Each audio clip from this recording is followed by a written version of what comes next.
शुभोदय दोस्तों। कभी कभी चुप रहना एक कमजोरी नहीं बल्कि एक सबसे बड़ी शक्ति होती है।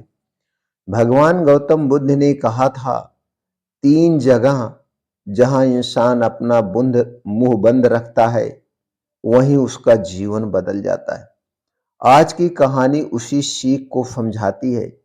एक ऐसी कहानी जो आपके दिल को छू जाएगी। चलिए जानते हैं उस कहानी के माध्यम से। दोस्तों, एक शांत गांव में एक बहुत ही शांत लड़का रहता था।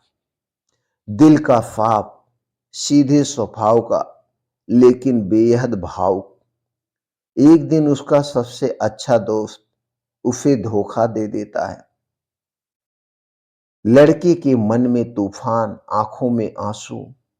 वह भागकर नदी किनारे जाता है और जोर जोर से रोने लगता है। उसी समय वहां से गुजर रहे एक बूढ़े साधु ने उसे देखते हैं।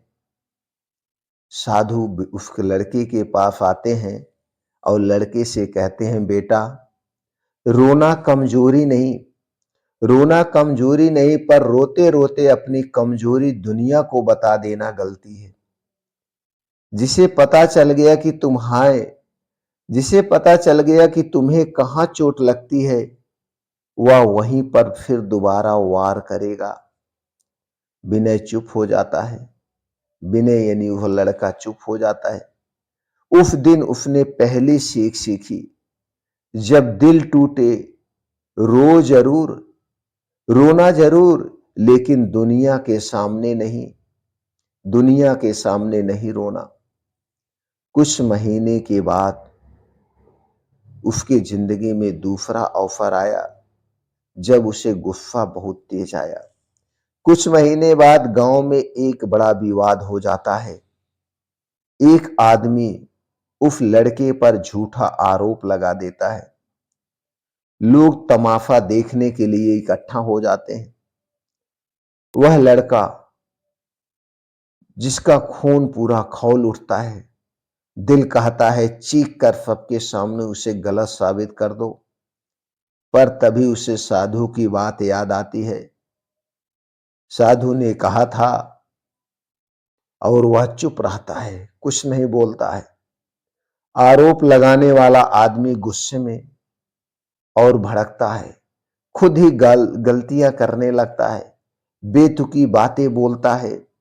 लोग समझ जाते हैं कि गलती उसी की है। गुस्से में इंसान और हैवान दोनों एक जैसे होते हैं, और जो चुप रहता है वही सम्मान पाता है। उस लड़के ने गुस्से की आग बुझा दी, सिर्फ चुप रह करके। तीसरी बात और तीसरा अवसर, जहां लोग चिल्ला रहे हों वहां हमें चुप रहना चाहिए। कुछ दिनों के बाद गांव में पंचायत बैठी। हर कोई अपनी बात ही सही मना रहा था। हर कोई अपनी बात को ही सही मान भी रहा था। हर कोई चिल्ला रहा था। वह लड़का भी अपना पक्ष रखना चाहता था, पर बोलने से पहले ही उसे साधु का तीसरा वचन याद आया। जहां लोग चिल्लाते हों वहां चुप रहना चाहिए, क्योंकि कांटे से वही मछली फंसती है, कांटे से वही मछली बचती है जिसका मुंह बंद होता है। वह शांत खड़ा रहा। आवाजें धीरे धीरे थम गई। लोग खुद ही थक कर चुप हो गए। अब जब उस लड़के ने शांत स्वर में अपनी बात रखी, वह सबसे गहरी, सबसे असरदार लगी।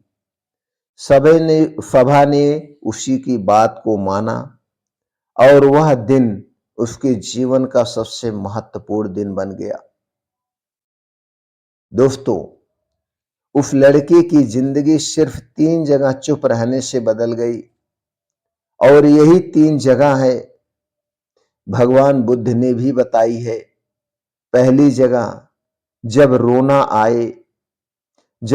आए तो उस समय हमें चुप रहना चाहिए, क्योंकि रोते रोते आप अपनी कमजोरी बता देते हैं।